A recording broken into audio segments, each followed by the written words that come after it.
Bapak, Ibu, saudara-saudari, adik-adik kaum muda yang terkasih, Shalom, berkah dalam.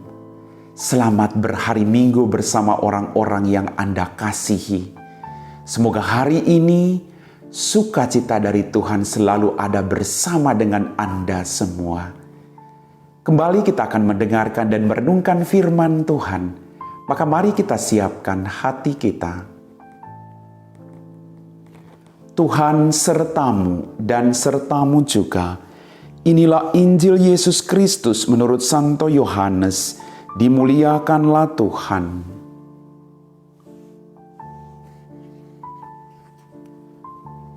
Sekali peristiwa, Yesus berangkat ke seberang danau Galilea, yaitu danau Tiberias.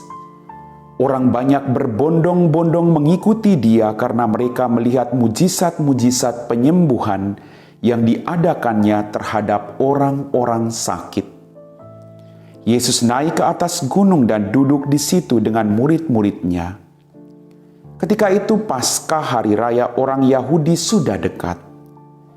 Ketika Yesus memandang sekelilingnya dan melihat bahwa orang banyak berbondong-bondong datang kepadanya, berkatalah ia kepada Filipus, "Di manakah kita akan membeli roti supaya mereka ini dapat makan?" Hal itu dikatakannya untuk mencobai Filipus, sebab ia sendiri tahu apa yang hendak dilakukannya.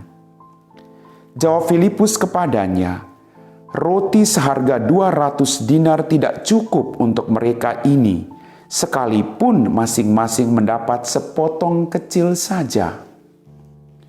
Seorang dari murid-muridnya, yaitu Andreas saudara Simon Petrus, berkata kepada Yesus, "Di sini ada seorang anak yang mempunyai 5 roti jelai dan 2 ikan.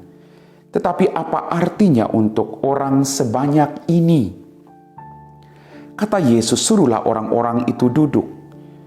Adapun di tempat itu banyak rumput, maka duduklah orang-orang itu, kira-kira 5.000 laki-laki banyaknya. Lalu Yesus mengambil roti itu, mengucap syukur dan membagi-bagikannya kepada mereka yang duduk di situ. Demikian juga dibuatnya dengan ikan-ikan itu sebanyak yang mereka kehendaki. Dan setelah mereka kenyang, Yesus berkata kepada murid-muridnya, "Kumpulkanlah potongan-potongan yang lebih supaya tidak ada yang terbuang." Maka mereka pun mengumpulkannya dan mengisi 12 bakul penuh dengan potongan-potongan dari 5 roti jelai yang lebih setelah orang makan. Ketika orang-orang itu melihat mujizat yang telah diadakan Yesus, mereka berkata, "Dia ini adalah benar-benar nabi yang akan datang ke dunia." Karena Yesus tahu bahwa mereka akan datang dan hendak membawa dia dengan paksa untuk dijadikan raja, ia menyingkir lagi ke gunung seorang diri. Demikianlah sabda Tuhan.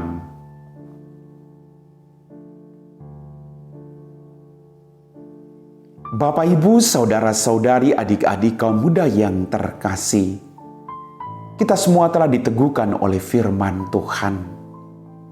Dalam permenungan saya, mujizat itu terjadi ketika orang membuka dirinya untuk mau berbagi dengan orang lain.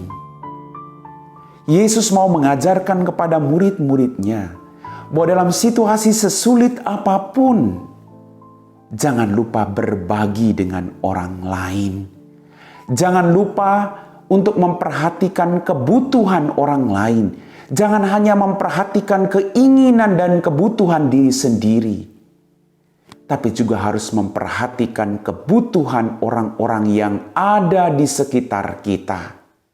Suami memperhatikan kebutuhan istri, istri memperhatikan kebutuhan suami, suami istri memperhatikan kebutuhan anak-anaknya, dan anak-anak memperhatikan kebutuhan kedua orang tuanya.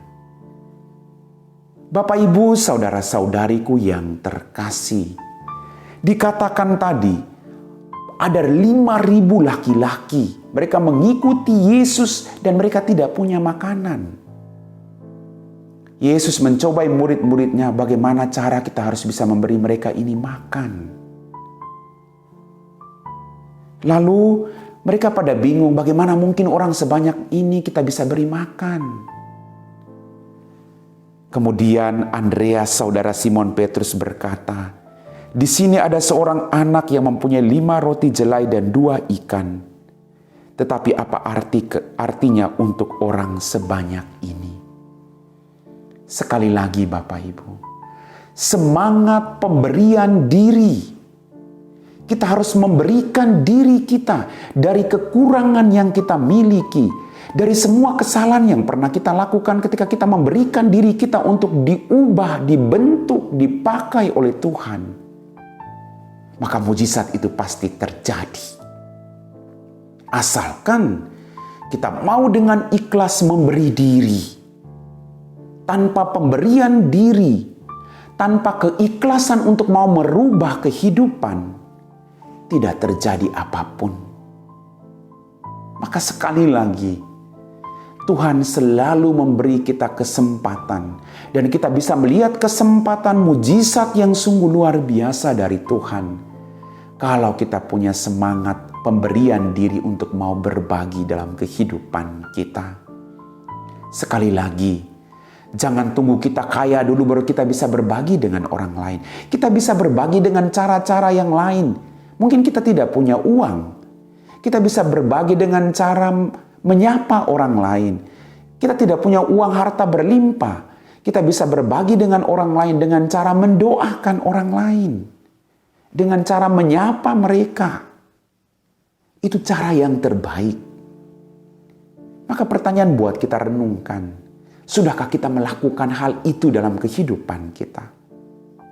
Kadang kita tinggal dalam rumah yang sama, tapi kita menjauhkan orang yang jauh untuk semakin dekat dengan kita. Tapi orang yang di samping kita, orang yang satu rumah dengan kita, begitu jauh dari kehidupan kita. Kita sibuk memberikan perhatian bagi orang lain, lalu kita lupa memberi perhatian bagi suami, bagi istri, bagi orang tua, bagi anak-anak yang ada dalam kehidupan kita. Maka hari ini Tuhan mengajarkan kepada kita. Tuhan bertanya, kamu punya apa? Mungkin saya punya sedikit ini Tuhan. Tapi saya mau berjuang dengan sedikit yang saya miliki ini Tuhan. Saya mau berbagi. Mungkin saya punya keinginan-keinginan sendiri, tapi saya tidak mau terikat pada keinginan saya Tuhan. Saya mau berbagi dengan orang lain, supaya mujizat itu terjadi dalam kehidupan kami semua.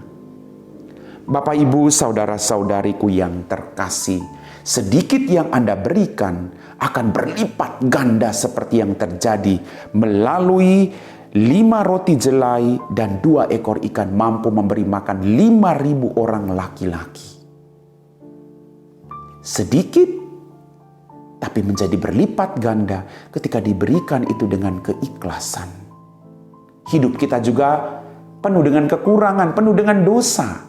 Tapi apakah kita mau memberikan itu dengan ikhlas supaya dibentuk oleh Tuhan, diubah oleh Tuhan, agar mampu mengenyangkan orang-orang yang ada di sekitar kita. Dari ubahnya Tuhan terhadap diri kita, kita bisa menjadi saksi-saksi mewartakan belas kasih Tuhan. Kita tidak sempurna, tapi ketika kita memberikan diri kita yang tidak sempurna ini diubah oleh Tuhan, apa yang kamu ngomong tuh nyantol. Karena orang melihat perubahan yang terjadi dalam dirimu. Mari Bapak Ibu, Tuhan mencintai Anda dan saya. Tuhan akan selalu berbelas kasih kepada kita. Maka mari kita berjuang untuk saling berbagi dalam kehidupan ini. Amin.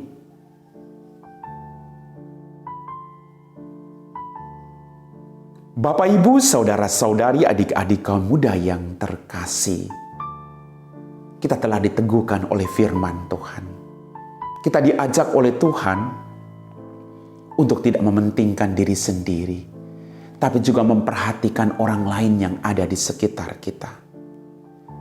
Tidak usah takut untuk memberi dari kekuranganmu, karena Tuhan akan melipat gandakan semua pemberianmu, asalkan diberikan dengan hati yang ikhlas. Mungkin Anda tidak sempurna, mungkin Anda penuh dosa, mungkin Anda tidak kaya raya. Tapi yang Tuhan lihat adalah keikhlasan hati dan kepercayaan kepada Tuhan bahwa Dia mampu mengubah apapun. Sedikit yang Anda miliki sangat berarti bagi orang-orang yang membutuhkannya. Mari kita siapkan hati kita untuk berdoa. Dalam nama Bapa dan Putra dan Roh Kudus. Amin. Ya Tuhan, Allah Bapa kami dalam kerajaan surga, terima kasih banyak atas rahmat kehidupan, kesehatan yang masih Engkau percayakan kepada kami. Terima kasih untuk semua berkat-berkat berlimpah, mujizat-mujizat yang terjadi dalam kehidupan kami sampai saat ini Bapa. Ampuni semua dosa-dosa kami. Kalau kami sering melupakan kebaikan-Mu dalam kehidupan kami. Curahkanlah kuasa Roh Kudus-Mu untuk tinggal bersama-sama dengan kami, agar apapun yang kami lakukan sesuai dengan kehendak-Mu. Pakai kami Tuhan. Kami bukan orang yang sempurna, tapi kami percaya ketika kami memberikan diri kami yang tidak sempurna ini, Engkau akan memakai kami menjadi persembahan bagi orang-orang yang membutuhkan kami, terutama Engkau sendiri yang dibutuhkan dalam kehidupan mereka. Jadikan kami perpanjangan tangan-Mu. Kami puji Engkau Bapa, kini dan sepanjang segala masa. Amin. Tuhan sertamu dan sertamu juga. Semoga kita sekalian, orang-orang yang kita doakan, diberkati oleh Allah yang Maha Kuasa, dalam nama Bapa dan Putra dan Roh Kudus. Amin.